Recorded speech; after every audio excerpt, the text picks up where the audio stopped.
नमस्कार। आज हम रिलायंस इंडस्ट्रीज पर थोड़ी गहराई से बात कर रहे हैं। हाँ, ये कंपनी जो पहले एक पारंपरिक एनर्जी कंपनी के तौर पर जानी जाती थी, अब काफी बदल रही है, एक बहुत बड़े विविध समूह में। बिल्कुल। और हमारे पास जो जानकारी है वो कंपनी के हाल के प्रदर्शन, उनकी नई रणनीतियों और आगे के क्या प्लान्स हैं उस पर है। तो कोशिश यही रहेगी कि इन सब जानकारियों से जो मुख्य बातें हैं उन्हें समझें। चलिए शुरू करते हैं। हाल का प्रदर्शन देखें तो काफी दमदार रहा है। हाँ, पूरे वित्त वर्ष 2024-25 में कंपनी की आमदनी वो करीब 7% से ज्यादा बढ़ी। अच्छा। 1,07,174 करोड़, करीब करीब $125 बिलियन। हाँ, काफी बड़ा आंकड़ा है ये। और इसमें भी अगर हम आखिरी तिमाही देखें Q4 FY25 तो उसमें रफ्तार और तेज थी। अच्छा। हाँ, रेवेन्यू करीब 10% बढ़ा और मुनाफा भी लगभग 6% ऊपर। तो मोमेंटम दिखता है साल के अंत में। और अगर सेगमेंट वाइज देखें, अलग अलग बिजनेस, हाँ, उसमें कुछ दिलचस्प चीजें हैं। जैसे ऑयल टू केमिकल्स O2C, हाँ, वहां Q4 रेवेन्यू करीब 15.5% बढ़ा है। हाँ, बढ़ा है, लेकिन वो ग्लोबल रिफाइनिंग मार्जिन थोड़े नरम थे ना, हाँ, तो उसका असर मार्जिन पर रहा, मुनाफे पर दबाव था थोड़ा। लेकिन एक दिलचस्प बात यह है कि वो अब घरेलू बिक्री पर ज्यादा फोकस कर रहे हैं। हाँ, बिल्कुल। डीजल की बिक्री देखें तो करीब 33.5% बढ़ी है। और पेट्रोल की भी करीब 24%। हाँ, तो ये एक बड़ा स्ट्रेटेजिक शिफ्ट है, रणनीति में बदलाव। और ये बदलाव और साफ दिखता है जब हम कंज्यूमर बिजनेस को देखते हैं। रिटेल और जियो। हाँ, रिटेल और जियो ये अब कंपनी के ऑपरेशनल कैश प्रॉफिट का आप समझिए लगभग 50% हिस्सा दे रहे हैं। ओहो, पारंपरिक एनर्जी बिजनेस से भी ज्यादा। हाँ, उनसे आगे निकल गए हैं। ये सिर्फ आंकड़े नहीं है, ये दिखाता है कंपनी कितनी बदल रही है। सही कहा।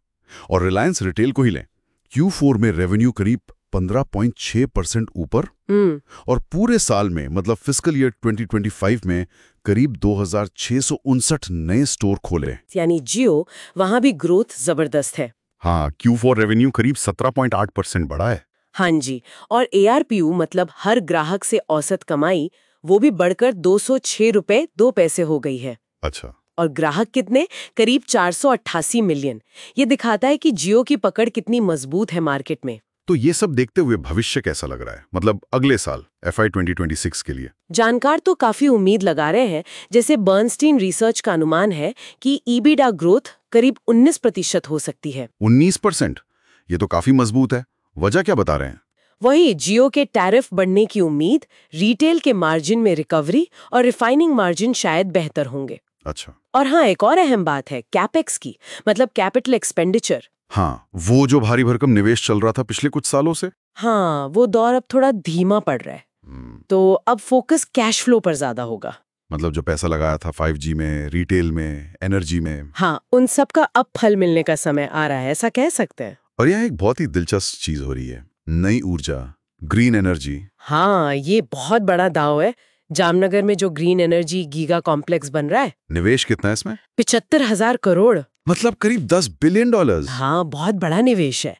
20 गीगावाट का सोलर मॉड्यूल प्लांट तो तैयार भी हो गया है, सुनने में आया है। अच्छा, और आगे का लक्ष्य? 2030 तक 50 से 100 गीगावाट घंटे की बैटरी स्टोरेज और ग्रीन हाइड्रोजन कैपेसिटी का लक्ष्य है। वाह, ये तो रिलायंस के 2035 तक नेट जीरो कार्बन बनने के लक्ष्य से जुड़ा होगा। बिल्कुल, ये उसी दिशा में एक बड़ा कदम है। और सिर्फ एनर्जी नहीं, मीडिया में भी देखिए। हाँ, वो डिज्नी स्टार और जियो सिनेमा का विलय। हाँ, वो जियो हॉटस्टार जो बनेगा, IPL जैसा कंटेंट उनके पास है, तो स्ट्रीमिंग मार्केट में ये बहुत बड़ा प्लेयर बन जाएगा। सही है। और आखिर में IPOs की भी बात चल रही है। हाँ, रिलायंस जियो का IPO शायद 2025 में आ सकता है। वैल्यूएशन $100 बिलियन से ज्यादा हो सकता है। $100 बिलियन? ये तो भारत का सबसे बड़ा IPO हो सकता है फिर। हाँ, बिल्कुल। और रिलायंस रिटेल का IPO भी बाद में आने की उम्मीद है। तो अगर हम सारी बातों को समेटें तो देखिए, रिलायंस एक पारंपरिक एनर्जी कंपनी से बदलकर एक तरह से consumer digital energy power house बन रही है। अलग अलग बिजनेस में अच्छी ग्रोथ दिख रही है, बड़े खर्च कम हो रहे हैं और कई नए ग्रोथ इंजन जैसे ग्रीन एनर्जी अब तैयार हो रहे हैं। तो लगता है कि FY 2026 में कमाई अच्छी रह सकती है। ये सब जानने के बाद एक सवाल सोचने पर मजबूर करता है। रिलायंस का ये जो इतना बड़ा दाव है ग्रीन एनर्जी पर और 2035 तक नेट जीरो का लक्ष्य, ये असल में भारत के पूरे एनर्जी लैंडस्केप और सस्टेनेबिलिटी लक्ष्यों को किस हद तक और कैसे बदल सकता है? हाँ, ये